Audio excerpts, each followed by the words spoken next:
that as friends or parents we can make. Yes. Surgery or to let the drugs keep going and like maybe never stop the seizures. Right. So in this case, so now you have to make a choice, right? So what is the rationale? On what grounds, or what, or why we? I mean, how do we choose which way to go? So fundamentally, when we talk about a drug-resistant epilepsy, and suppose we are offered a choices like there are two choices, natural choices, like we are afraid of brain surgeries. Everybody is. So the natural choices becomes continued medical management, or we don't want to go for surgery, or go for surgery. So if you can keep the example of before of the girl that is 9 years old and happened at 2 years old, what was the rationale that you gave to her parents? Exactly. Now, let's come to that.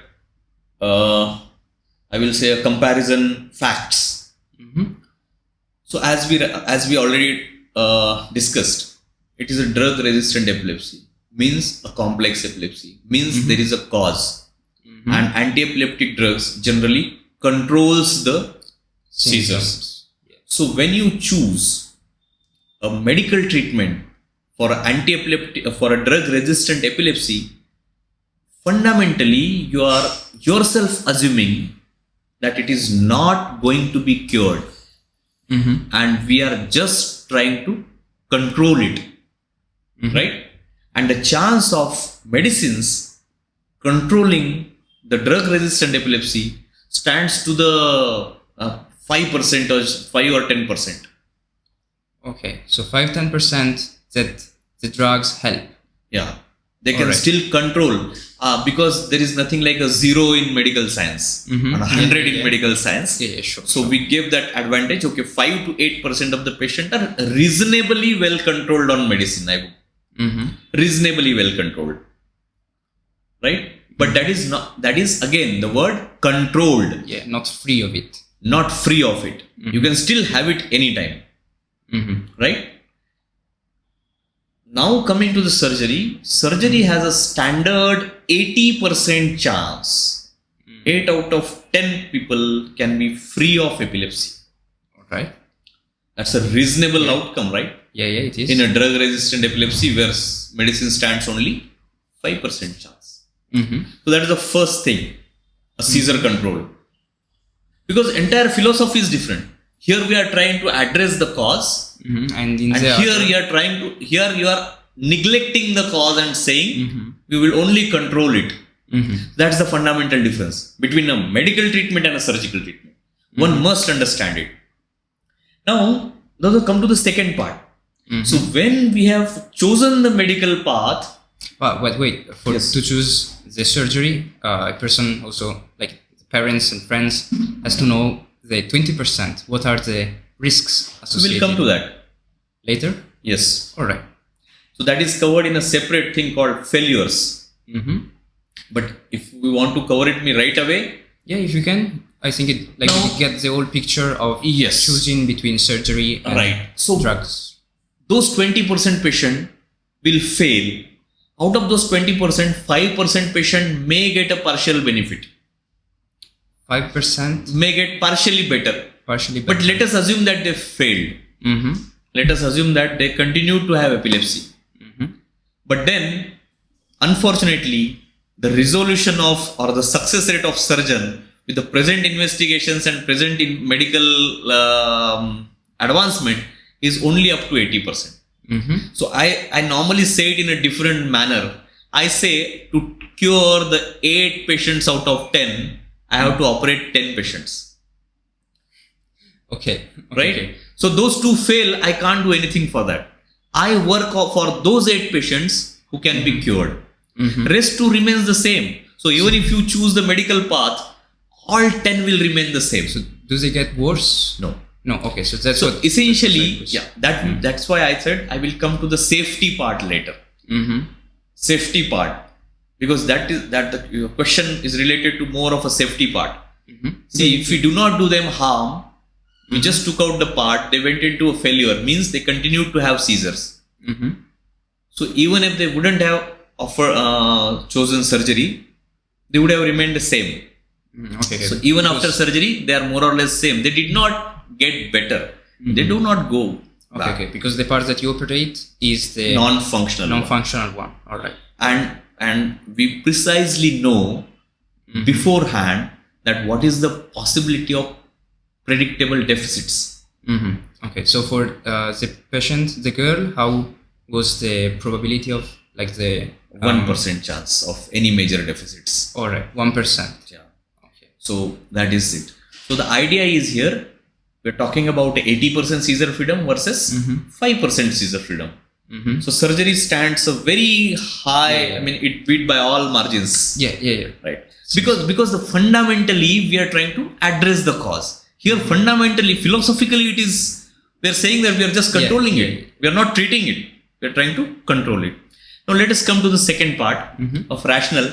That is, when you are saying you are using a medical treatment for drug-resistant epilepsy, you are assuming that you are going to treat it for lifelong, right? Because you are trying to control it. Yeah. So you're lifelong. So you have to consume those 3-4 drugs lifelong. That's another thing.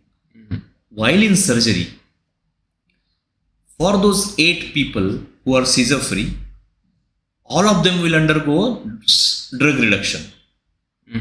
5 of them will be drug free. 5 of the 8. Yeah, 5 of the 8 will be drug free. So like 60-70% drug are freedom. Completely free. And then 3 of them might have to take a single drug in a good doses, not the highest doses. Yeah. With all the side effects that we explained before.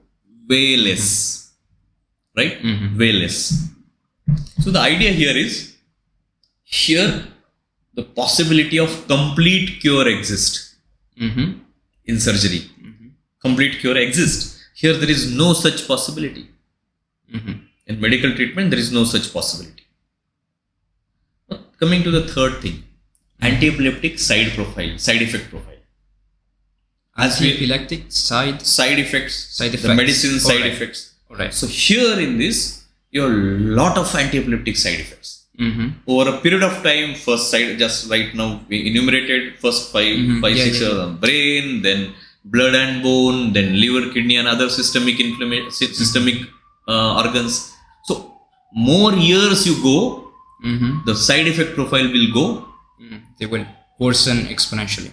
Yes. Here you're off them. Yeah. So here we are essentially you are normal. On this side, you're normal. Essentially, you come out of everything. Now you are a normal kid who is going to school, who is regularly attending, learning, education, everything. And I do not want to call it privileges. Like cycling and playing cannot be privileges, right? Yeah. They are normalcy of a childhood. But for an epileptic kid, this is a privilege. So they are going to get all the normal lifestyle. That's the fundamental difference. Here you are not. Now let us come into the social causes. Right now we address those. There's no playing, no education, no employment, no marriage, no family, no social functions. Here you are just a normal kid with all normalcies of life, with a productive lifespan, a productive life. Interesting, productive life I will call it. A normal productive life. Here you gradually will go down and will be isolated from the societal fabrics as we discussed. Here, if we keep drugs. In the medicinal path, we'll go down further, we will be isolated from the societal fabrics, we'll stay at home. Here you are reintegrating those kids into a societal fabrics to live a normal productive life. Now, if you got the financial things on the entire nation, you are reducing a lot of morbidities, social morbidity, and you are getting them into a productive, normal life. Now, coming to the financial aspects of it. Many people avoid surgery for the financial thing. Okay. So how? The fourth financial rationale is normally these days with the newer medicines and all, a person who's taking 3 or 4 medicines, the rough cost is around 4,000 rupees, 3 to 4,000 rupees medicines. Okay. So around 55 euros, dollars. Yeah, you can convert it, of course, into dollars in euros, but the idea is like, I will give you a rough idea. I will put yearly, monthly. This is monthly. Monthly. Yes. All right. And then doctor's visit, repeated tests, loss of wages for the parents because you have to take this kid. Oh yeah, the time. One parent has to lose a job because of to take care of the kid at home and manage other siblings. So over a period of time, if you have one epilepsy kid in your family, your financial health goes down over a period of time. Okay, so the idea is you are spending on medicines, doctor visits, tests, travel, loss of wages for the parents who take you to the doctor. Those are the direct and indirect losses. So if you end up spending almost 60 to 70,000 rupees in Indian currency for one kid, and then one parent has to lose a job to take care of the kid at home and manage all the chores. So your financial health of a family will continuously deteriorate over a period of time. It's not an acute phenomenon. It's a chronic, slow phenomenon. And now the cost of surgical intervention in India is roughly around 3 lakhs rupees. We are talking roughly that in 4 years you would achieve that break even between these two paths. Okay, so 3 lakhs are 300,000 rupees, so around 4,000 euros, $4,000. Right. While 50 per month are like, 3-4 years to repay. 4 years. So if you say in 3 to 4 years, you will have a break even. 3 to 4 years. You will have a medical treatment versus surgical treatment. They will at par at 3 to 4 years. Now, the most important rationale, let us have that at the last. That is normally another perspective of epilepsy surgery is why we are debating all these choices. Is they say typically that epilepsy surgery is a quality of life surgery.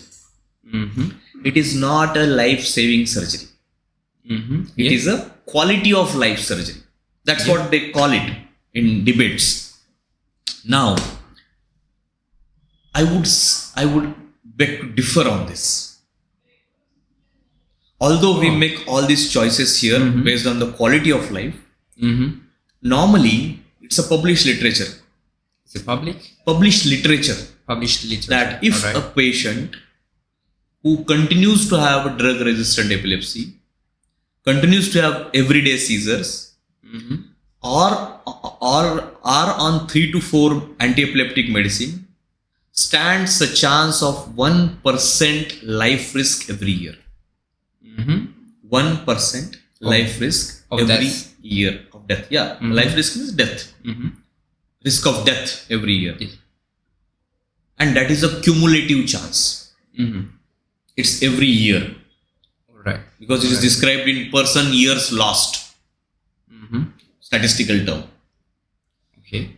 So the idea here is if you follow a cohort of 100 drug-resistant epilepsy patients over a period of years, you lose them intermittently, like one per year kind of, over a period of time. That's the standard. And that risk can be drowning, injuries, SUDEP, sudden unexpected death in epilepsy. So these are the factors why these deaths are there. Anti-epileptic side effects, prolonged status, ICU-related admissions and complications. These are the risks cited in the literature. Why these people die early. Now, for these patients, if you do epilepsy surgeries, 80 of them are done. So they will have a normal lifespan of 72 years by Indian standards. 20, let's forget about them. Let's call this 20 here. So normally I say, and risk of epilepsy surgery at our center is 0.5%. Okay, 0.5% of death? Yes. Standard 0.5% chance of death For one surgery. for one surgery. Yes. Once in a life chance. Yeah. So like we did 700 cases so far and we have 3 deaths with us. Okay. Right? So that roughly translates around 0.5 or 0.4, whatever you call it. Well, yeah, Right? okay.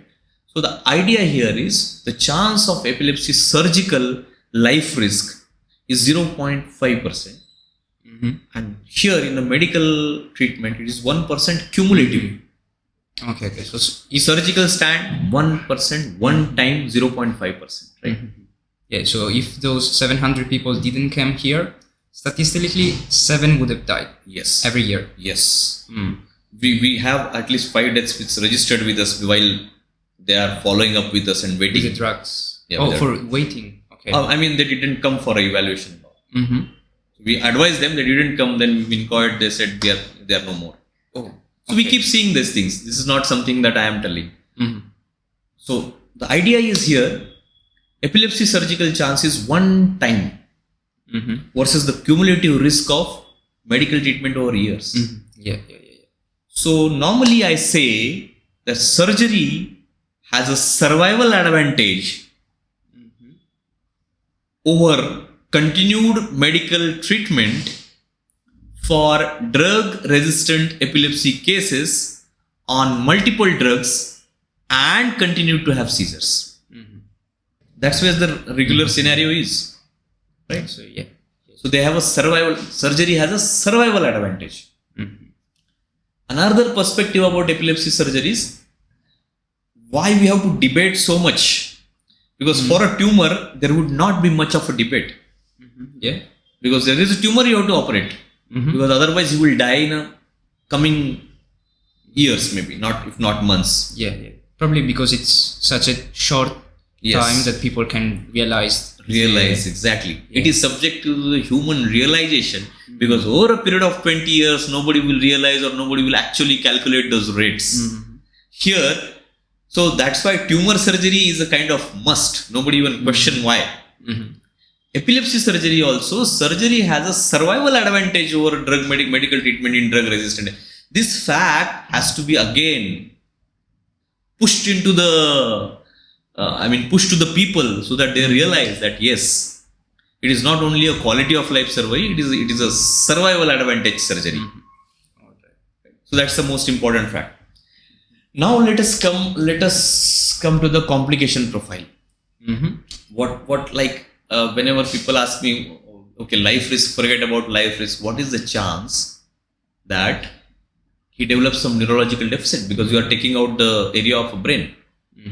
So now let us take some analogy. So there is something called as eloquent area of the brain. Eloquent area of the brain. All right. What is this? Where the area is one-to-one mapped to the functions. Like there is a hand area which moves my hand. There is a leg area which moves my leg. There is a memory area called hippocampus which stores the memory. It's one-to-one mapped function. Like let's take an analogy of computer. So you have a display, right? You have a mouse. You have particular keys. So now suppose display is off. So suddenly you cannot work with the computer. Suppose you lose a mouse track. You cannot lose. So that is one-to-one mapping of a function. Same goes here. That is the eloquent area. So whenever the epilepsy substrate is close to the eloquent area, we understand that there is a chance of. So when we are operating, those are the typical risky cases or complicated cases even for a surgery. And that's what I told you in the pre-surgical evaluation.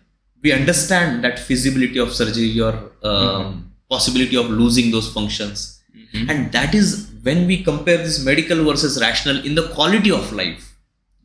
See, if I am going to lose the entire right side for a very small subtle seizures I have, I may not want to lose my right side. And that's where plus and minus is. And we can predict this kind of probable deficits with a 95 to 97% accuracy in the pre-surgical evaluation zone. So whenever we come for a discussion with the patient, we tell them we have a 20% chance of losing your right limb while doing surgery, and your seizures are very infrequent. You have one per month and you are controlled on 2 drugs. So let's talk about the quality of life here. So probably with the drugs you might have a better quality of life than my surgery. So let's not do surgery and let's take a drug medicine plan. So that is how you compare all these rationales and again. Yeah. So the idea is that's where we take that decision based on what is going to be a side effect profile. Based on that, we compare whether seizures are better or the deficits are better in a eloquent area surgeries. When the functions are where you can, you don't want to lose a display of your computer while working at whatever, right? But now there is something called as 80% of the area is non-eloquent area. 80%? Yeah. 80% of your brain is non-eloquent brain. The non-eloquent brain means supposing a RAM of your computer. Now, if you have a 32 GB RAM, I took out 2 GB of your RAM. It would come to 30 GB. Still, you will be able to function. So, reduction in that quantity of RAM will not affect your day-to-day life. The functions are not one-to-one match. There is a reserve. Understand. That's called non-eloquent area. At majority of the epilepsy surgical substrates, by statistics, they will land in non-eloquent area, right? Because you have a 80% non-eloquent and 20% eloquent. So in 80% of the chance that generally you do not have any deficits. Generally, the epilepsy surgeries are safe. And predicting that you would have the deficit, our success rate is 95%. 95% of time we can predict the deficits. It means we are fairly sure you are not going to have deficit, then only we proceed for a surgery. And this safety profile is always explained to the patient before going to surgery, because that is the basis of taking a decision about surgery. So even if there could be a worsening act, then we can know it beforehand and we can opt out of surgery. But evaluation is must. For a drug-resistant epilepsy, you should evaluate, then take this call based on what are my options, what are the chances of getting seizure-free, what are my risk profile, what is the general risk profile. And based on this, because again, epilepsy surgery is a quality of life surgery. Here you have to understand your perspective of quality of life and my understanding of quality of life may be completely different. Me as a patient, or as parents. Right. Because loss of this hand, left hand, partially, for a doctor, I would say that's okay, you can. But the patient who is saying, no, I am an artist. I don't want to lose this will lose my entire skill. So I would very well accept small seizures and drugs rather than losing this hand. So that's how the quality of life may differ, perspective may differ. So that is the reason all epilepsy surgery discussions last for hours together. Hours, all right. To understand where the seizure freedom coming from, the epilepsy surgery, at what cost of neurological deficits, maybe subtle, maybe gross, whatever. Or maybe no. And maybe not. And how does it fit into the entire schema of that person's life if he's an adult? Or even the parents should take that decision. So it's a kind of precision medicine. It's not something that a tumor comes to my OPD and I'm subjecting him to surgery because anyway if I don't operate he's going to die. This is not the scenario with epilepsy surgery. Epilepsy surgery is more precise medicine. We are considering all the functional facets of your life before subjecting you to a surgical intervention. And why? Because of all these factors we have discussed. So I saw that sometimes there are many different causes of epilepsy. So I guess that in the hours you also consider the different parts that you could take out or cut or leave it there. Yes. So those are the surgical strategies, but by and large we communicate to the patients what is the final outcome. So when we communicate a final outcome, there are few acceptable deficits like I said, losing a 2 GB of RAM is an acceptable deficit at the cost of freezer freedom, drug freedom, everything you get. And life saving. Life saving, yeah. So, but not entire losing a dominant side. It may not be acceptable. May not be. Again, I am saying may not be, because to some parents that is also acceptable. Again, it's very personal and individual decision. In the Indian Army, there is a famous joke. So, Colonel asked to his Colonel friend, "Hey buddy, what do you want to have? A Parkinson's or an Alzheimer's?" Parkinson's, where you move, and Alzheimer's, where you forget. So the other colonel answers him, I would want to have a Parkinson's. Why? Because it is better to spill half a glass of whiskey than to entirely forget where the bottle is kept. Right? All right. Got it? So more or less on a same pattern, rather than entirely losing a life, if we lose the right half also, the left half and body, you can still have a normal life, a good education, a good family. You can still have a family because you're free of seizure, free of drugs. So when that perspective is explained, and it's a 60 years lifespan. So be part of a society, even if just half, or be none. So right. I can understand. So that's how it is better to have a Parkinson's than Alzheimer's.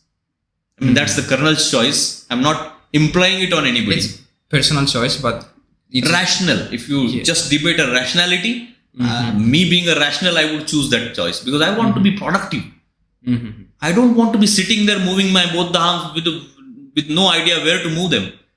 Rather than having my brain preserved in one hand where I exactly know what is to be done. So that's the perspective.